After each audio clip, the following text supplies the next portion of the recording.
The National Human Rights Commission, NHRC, has warned against reported cases of stigmatization meted to COVID-19 patients across various isolation centers in the country. The Executive Secretary of the Commission, Tony Ojukwu, says the perceived ill treatment could throw a spanner in the works of the federal government to contain the spread of COVID-19 pandemic in the country.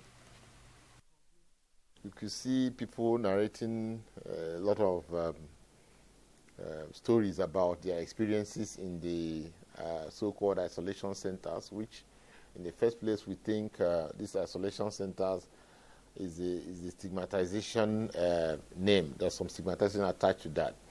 The proper name should be treatment centers, so that it doesn't carry any stigma with it. And that's why people are running away. People once you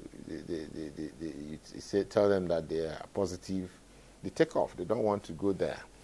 You could see some demonstrations in Gombe, and people trooped out from the center and mixed up with people along the streets.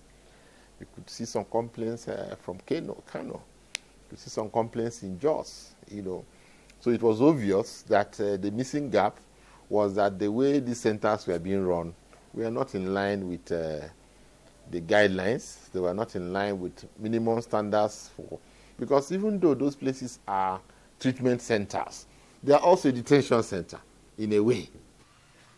Ojukwu also charged the federal government to put in place measures to curb the human rights abuses by security officials during the lockdown and curfew.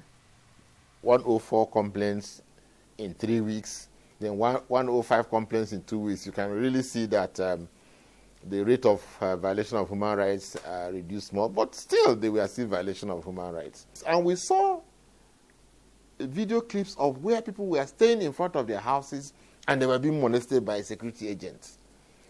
So it is not the same if you say enforce a lockdown in London or Washington, you therefore say enforce a lockdown in Nigeria.